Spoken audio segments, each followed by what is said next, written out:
My family hasn't been closely knit, not for a very long time, particularly on my father's side. Until just the last few years, I hadn't seen any of my cousins or aunts or uncles from that side of the family since I was probably about 10 years old, almost 20 years ago. Over the last few years, however, my father has become heavily involved in researching our family's history. Out of that endeavor has sprung an annual family reunion, which we have had every year for the last 2 or 3. I'd be lying if I said the first couple of times were anything short of awkward. As I said, I haven't seen any of them since I was a child. Now, as a grown adult, I was thrown back into the mix with family that I barely knew.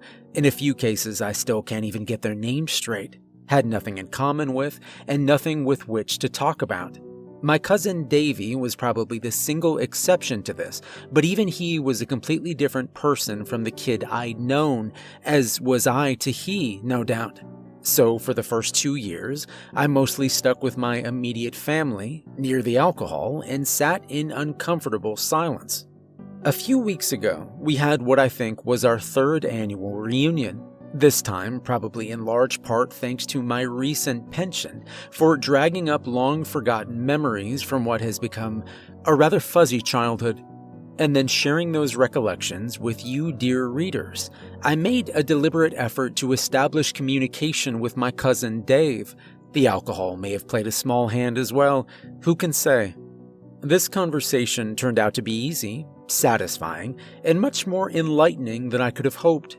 We discussed shared childhood events, including those detailed in The Dead Children of Camp Redwood, Ghouls in the Graveyard, and Eyes from Beyond, as well as others.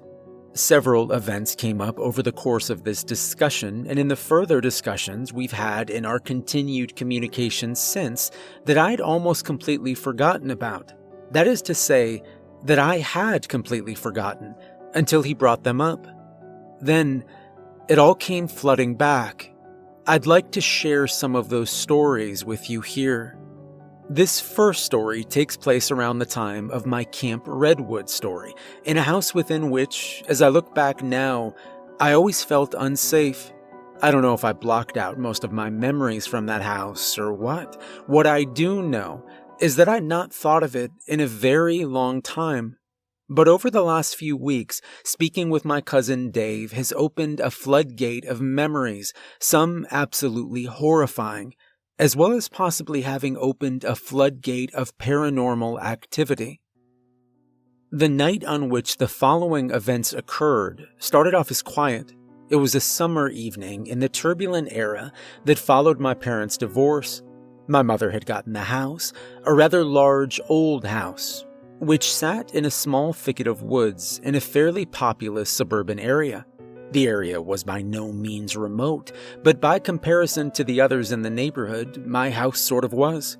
My father was off in his new apartment, and my mother was constantly working into the wee hours of the morning, doing her best to support the family. My oldest sister was rarely home, and my other, also older sister, was living on her own with her boyfriend. That left my brother and I, both very young, alone in the house almost every night. On this occasion, being midsummer, we'd managed to round up some company. My cousin Dave and one of my brother's friends, named Jesse, had come over, and were hanging out deciding what they wanted to do. Eventually, they decided they were going to walk up to our old neighborhood to see some friends, leaving me behind as my older brother didn't want me tagging along. So they left. I was alone a lot as a kid, but only in this particular house do I remember every feeling the need to round up an arsenal of weaponry with which to protect myself. I would empty virtually the entire contents of the silverware drawer onto the couch next to me. Forks, steak knives, butter knives, shish kebab skewers, with which I made Wolverine claws. But all of this is neither here nor there. I'd gone about this same ritual on this very night and sat down with my Wolverine claws prepared to watch some television. X-Files, I think, back when it was scary.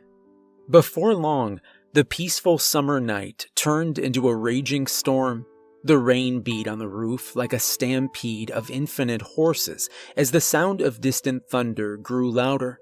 The power started to flicker, threatening to throw me into a world of darkness, and I huddled closer to my stockpile of murderous butter knives.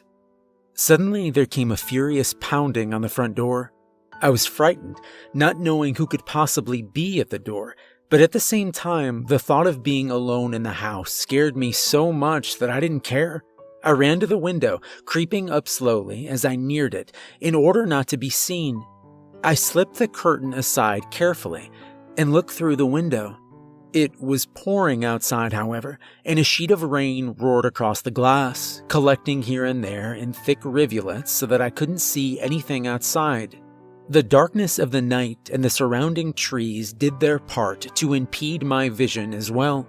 Suddenly, a blinding flash of light illuminated the world outside. Through the flowing water, I was able to make out the shape of two figures standing on my porch, crouched low to the ground. I watched as they swayed back and forth just outside the door. They looked like trolls or garden gnomes. The knocking came again, this time a bit angrier. "Let us in," a voice growled from outside of the door. I clenched my Wolverine claw-wielding fist. "Matt, let me in or I'll kill you." It only took a moment for me to recognize my brother's voice, and another moment to let him in the house, along with Dave and Jesse. In another moment still, I was being pelted with wet fist. "Why didn't you open the door?" they said. I thought you were garden gnomes." Time ticked by, with all of us sat inside the house, me happy to have some company and them unhappy to be back home. The power wavered once more, and even the older boys held their breath. The storm was vicious and showed no signs of letting up. "Oh man, you guys," Dave said suddenly, jumping to his feet. I have a great idea." We all turned our attention towards him. "Let's play with the Ouija board." Of course, as was almost always the case with Dave, this idea was both terribly bad yet well received.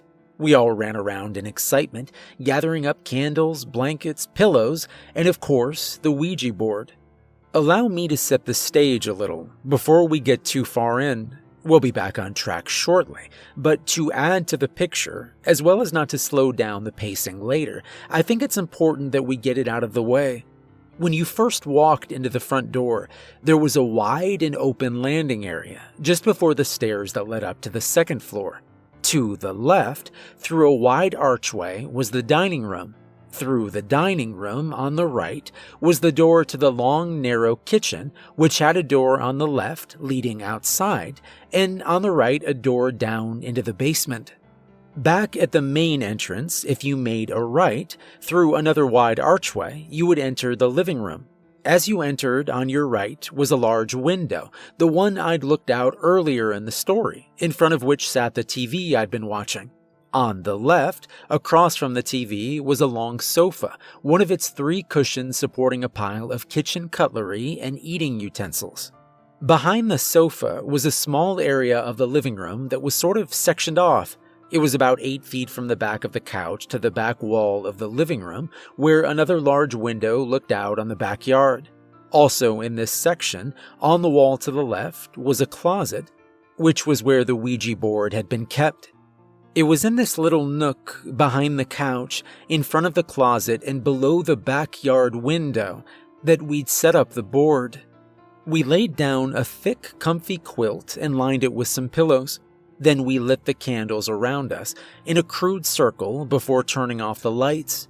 With the thunder rumbling in the heavens, shaking the house upon its foundations, and the rain continuing its assault upon the roof, we began our session with the Ouija board. Due to limited finger space on the planchette, I was left out of the actual communication attempt and reduced to simply a spectator, but that was fine with me. I sat on my pillow, blanket wrapped about my shoulders, and watched as the others began their efforts to communicate with the dead. "If there are any spirits here with us tonight, we'd like to try and speak with you," said my cousin Dave, with his fingertips gently caressing the white plastic planchette. Nothing happened. At first. For several minutes, similar statements were made and various questions were asked, all of which evoked no response from the spirit board. More minutes passed, and the excitement had begun to fade as still nothing appeared to be happening. I sensed the others' enthusiasm beginning to falter and feared that the mood of the evening was about to be ruined.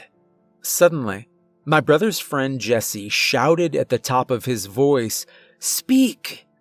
At that moment, the planchette leapt into the air about 3 inches off of the board.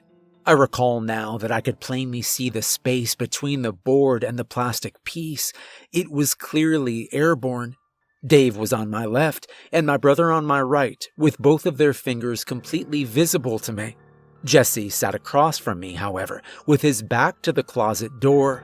I couldn't see his fingers, and as he had been the one to shout, I was suspicious that he might have been behind the planchette's sudden burst of activity.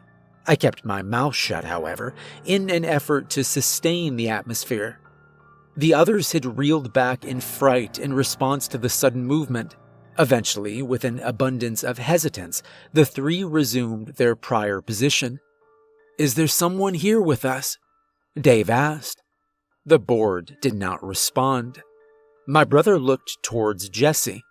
"You try," he said. Jesse looked at him nervously, mouth agape, but without argument, he turned his face back towards the board, closing his slack jaw to swallow the lump in his throat. Is anyone here with us?" Jesse asked. I watched in awe as the planchette slowly began to move, creeping along towards the top of the board, which was in front of my brother. Near the edge of the board, just before sliding off onto the quilt, it stopped.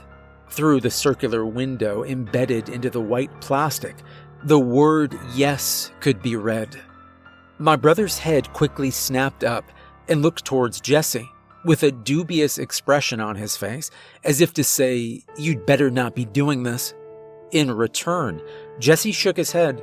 A look of fright spread across his own face, as if to say, "It's not me, I swear."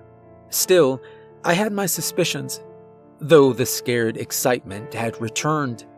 "Keep going," Dave said to Jesse. Do you have a name?" he asked. The plastic fang again began to creep along, shuffling across the board on its felt shoes. It only moved this time in a small circle before coming to rest once more on the word "yes." Dave smirked. "Smartass," he said.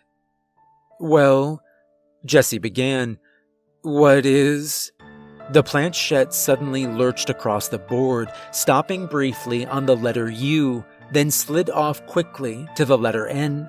Finally, at a pace much swifter than it had moved in answering the previous questions, it zipped over to the letter O. There, it came to rest.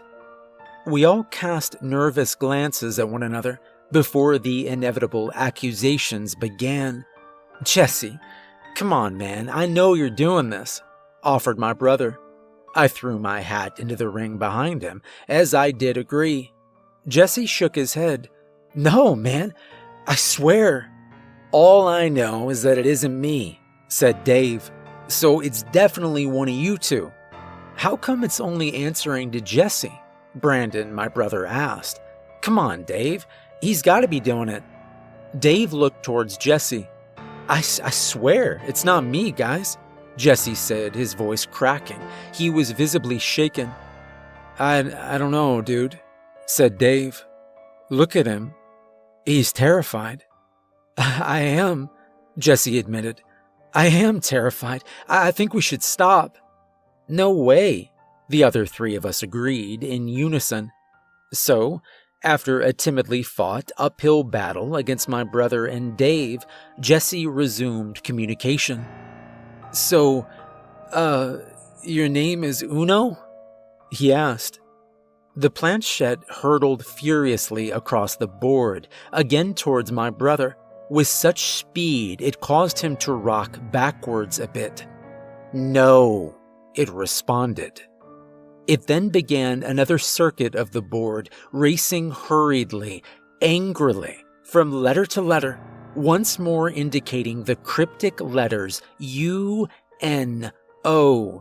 This time, it didn't stop, however. It continued on. U-N-O, racing back and forth repeatedly. U-N-O, hissing and scraping across the board. U-N-O. Outside, the storm raged, and the sky was torn open with a ferocious roar. Jesse could take no more. "Stop it!" he screamed at the top of his lungs. And to my astonishment, the planchette stopped, coming to rest upon the O, so that through the circular window, it appeared as an eyeball, staring us down maliciously. I felt suddenly very uneasy, now afraid that Jesse was in fact not behind this activity. He was either a very good actor, or something more was going on here. The others seemed to share my apprehension. I watched Dave and my brother communicate wordlessly, both coming to the agreement that maybe this had gone far enough. At least that's what I thought they'd agreed upon. They never got the chance to express it.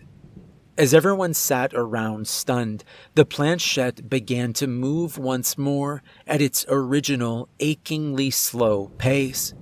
I watched as it slid out from under Jesse's fingers. Clearly he was not the culprit. Seeing this, my brother then let go, followed by Dave.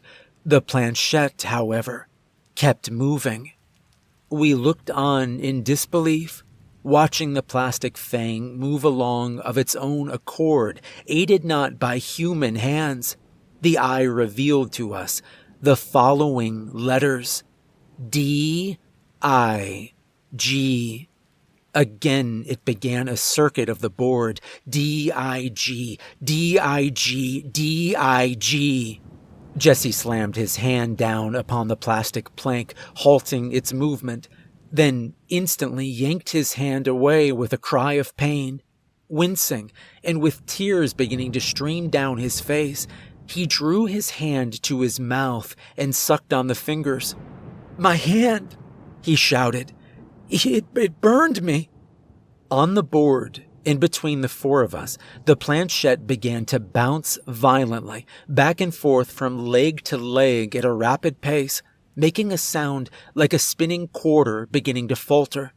Outside, there came a tremendous boom, coupled with the searing light from an intense blast of lightning. On my right, just above eye level, the curtained window to the backyard was alit, a bluish square of bright fuzzy light, casting shadows about the darkened room. In that moment of brief illumination, from the corner of my eye, I could see the figure of someone standing in the backyard, just outside the window. Dave, who sat with his back against the rear of the couch, facing the window, saw the image entirely. "Holy shit!"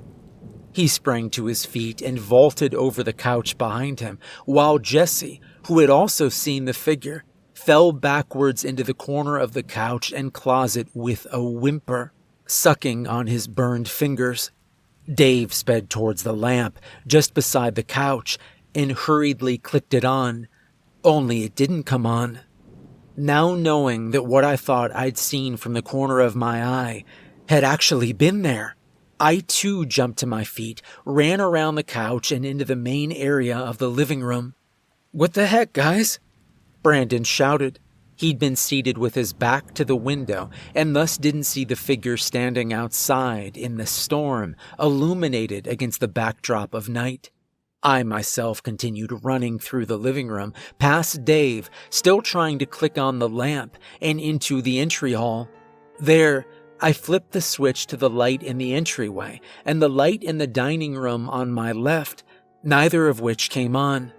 Apparently, with the lights already off in order to enhance our candlelit session with the Ouija board, we'd missed the fact that the power had died. "Oh my God, you guys," I said, peeking my head back into the living room. The power's out." As I looked into the living room to inform the others of our dilemma, the back window once more flared with that electrical glow. I was now completely facing the window and could see, clear as day, the woman standing in our backyard just outside the window. Her hair was done up nice and neat in a style similar to something from an old-style TV show. She wore a white shirt or blouse with what appeared to be a blue apron over top. In that brief moment in which she was lit up, I couldn't make out her facial features through the rain-streaked window. Her face instead appeared all smeared and blurry. "Oh my God," I said again, pointing with a trembling hand towards the window. At the same time, I could hear a whimper come from behind the couch, one that I was sure had been issued from Jesse's finger-sucking lips. Now standing upright, my brother took notice of my indication of the rear window and finally turned to see what all the fuss was about. Though I could no longer see the woman from where I was, Brandon, being much closer to the window, apparently could. For when he turned to see what it was that I was pointing at, with such a look of terror spread across my face, he immediately jumped to his right, away from the window, with a surprised shriek. "Oh crap! Oh crap!" he shouted as he tore towards me through the living room. "Who is that?" "Don't leave me!" Jesse screamed from behind the couch. "Get up, you idiot!" Dave yelled as he made his way into the entry hall with my brother and I. "Quick," my brother said suddenly. "We have to lock the doors." Instantly, I jumped towards the front door and slammed on the bolt. Brandon took off through the dining room and into the kitchen to lock the door out to the side yard, tripping and knocking over chairs along the way. Dave had run back into the living room to grab a couple of the candles and was shouting for Jesse to follow. He'd finally come out from behind the couch, shaking and in tears. After a few moments passed and my brother had not come back, the other three of us left the entryway and headed towards the kitchen to find him and see what was going on. There we found Brandon, leaning over the sink, above which was a small pair of windows looking out into the backyard. In his hand was a flashlight, turned off, which he had apparently acquired from the kitchen junk drawer. We all gathered in the long, narrow kitchen and waited silently for him to report what he saw outside. "I don't see anything out there, guys," he said after a few moments of gazing through the glass. "I know I saw her," I said. "Her?" asked Dave.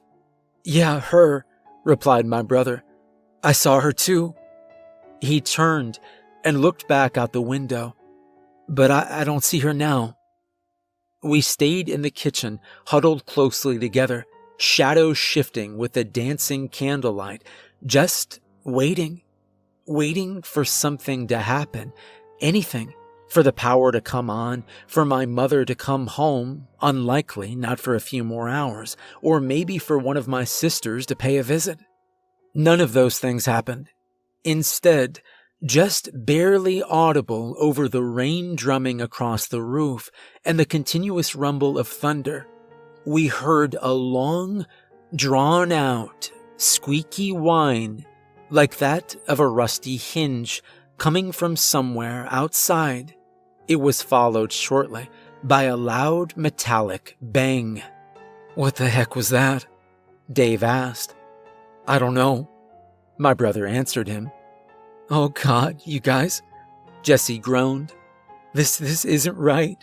It's all wrong." "Yeah, guys, I don't like this," I said, voicing my concerns.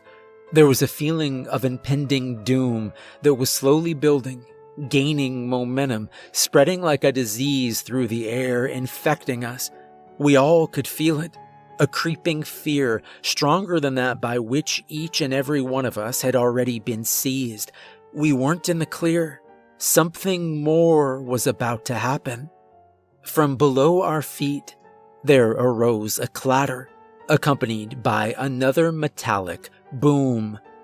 "Oh no," my brother said. What is it?" I asked. "The storm cellar," he replied. We had forgotten about the storm cellar, a pair of green metal doors which sat just outside and to the left of the living room window at which the woman had been standing, and led downward into the basement.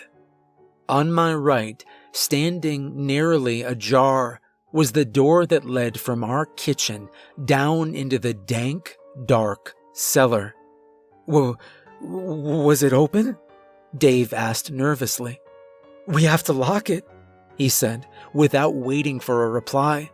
Impulsively, Dave pushed his way by me, snatched the flashlight from Brandon's hand, and headed for the basement door. "No!" my brother and I both yelled, knowing that in all likelihood it was already too late to secure the basement. Dave flicked on the torch, swung open the door, and aimed the beam of light into the passage, then froze, staring open-mouthed into the darkness at something down the basement stairs.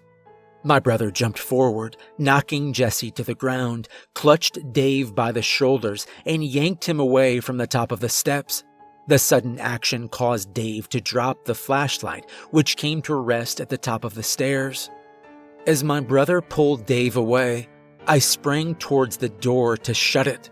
At my feet, the dropped flashlight, still emitting its beam, pointed straight ahead into the pitch black of the cellar. I couldn't help but look.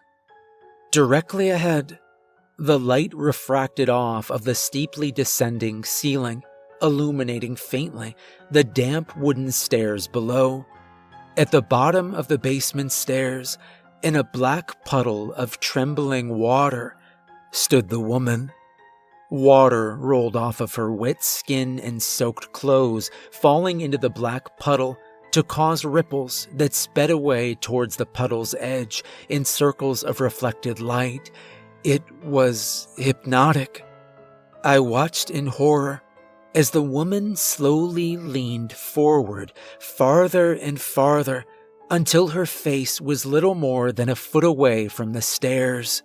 No human being could possibly lean forward at such a dramatic angle. In a twitchy and spastic motion, the woman's head lifted so that she was staring directly at me.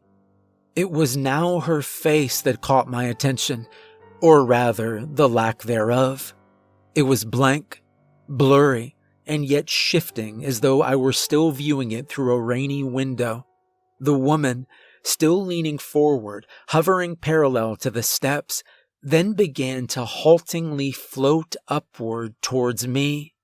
The blue fabric from the apron she wore hung limp, dragging along the steps with a disquieting whisper. As she got closer, her feet, dragging behind her, thumped and scraped along with each and every step she passed. I could hear her toenails as they scratched slowly across the old, warped wood. The dripping, faceless woman crept towards me, getting closer by the second. Then, from out of the deeply shadowed cellar behind her, stepped two children, standing side by side. On the left, a boy dressed in a suit stood up staring at me, with his hands perfectly straight on his sides. Next to him was a little girl of equal height, dressed like the woman, who was now halfway up the stairs. The children's faces were grotesque, almost cartoonish.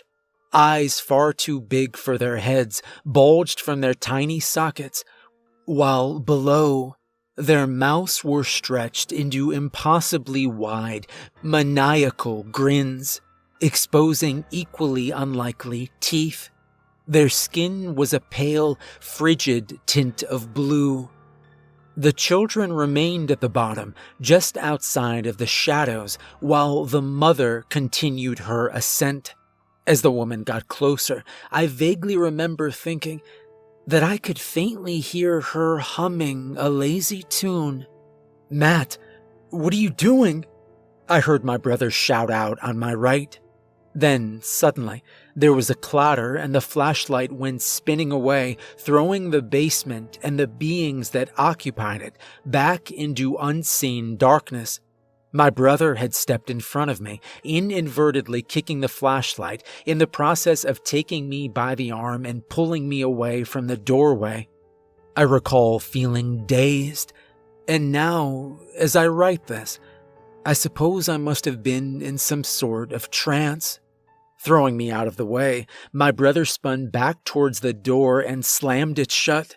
He then quickly slid the chain on the door into place, hopefully securing the basement. "What did you guys see?" Brandon asked, turning back towards Dave and I. A woman," Dave said. "And kids," I added. Dave shot a quizzical look towards me. It hit me then what I'd just seen. "Oh my God, Brandon, we have to get out of here." My brother seemed prepared to argue until with a final loud snap, the basement door popped open. Luckily, the chain held, and in that moment, the four of us scrambled over one another in a dash for the front door. On our way through the dining room, disoriented and shrouded in darkness, we clearly heard another loud snap, followed by the bang of the basement door crashing into the kitchen wall. The chain had given out. My brother, my cousin Dave, Jesse, and I spilled out of the house into the pouring rain, the roaring thunder, and the crackling lightning. We ran down our long wooded driveway, out onto the street, and then ran some more. We finally stopped running once we made it to a brightly lit intersection, an oasis in the dark of night, where a nearby gas station offered shelter from the storm and hopefully a chance to find help. From there, we called my sister, told her we had seen someone in the house, and asked her to pick us up, which she did. She took the four of us back to her apartment, and though we argued, knowing that we'd not just been victims of a family break-in, she called the police.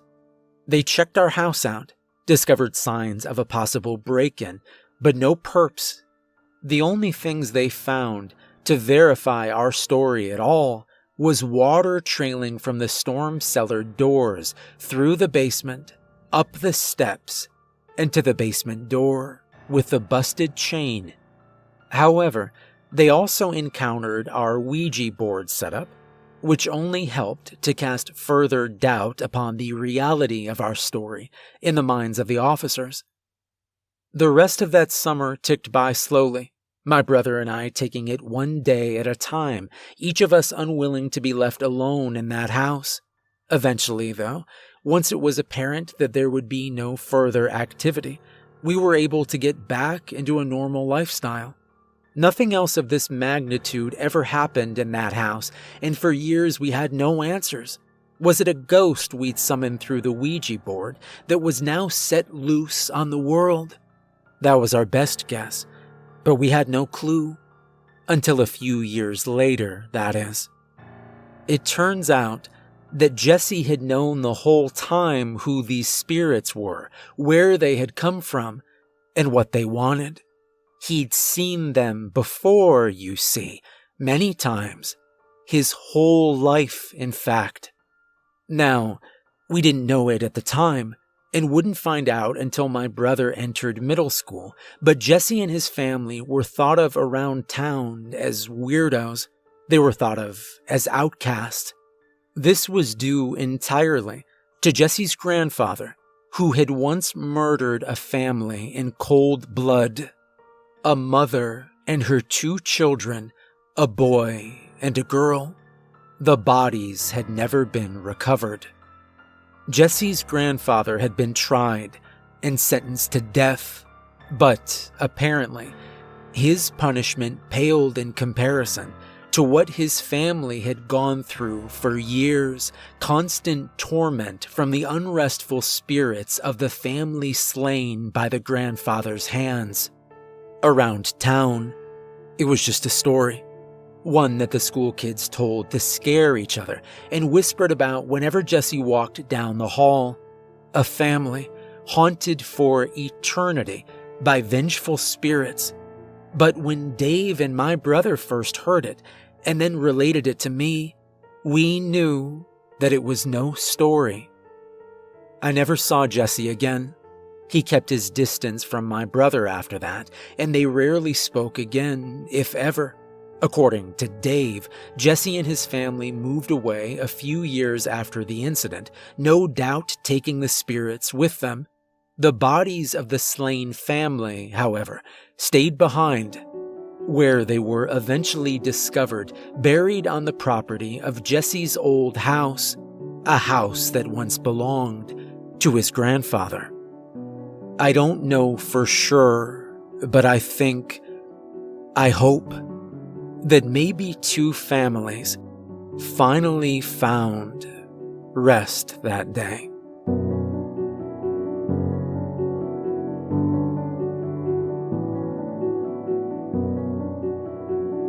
Hey everyone, remember to like and subscribe if you enjoyed the video, and a special thank you to the author. This was a very creepy, well-written story. Make sure to check out more of their work in the description. If you'd like to support me further, there's a link to my Patreon in the description. And remember, never play with a Ouija board.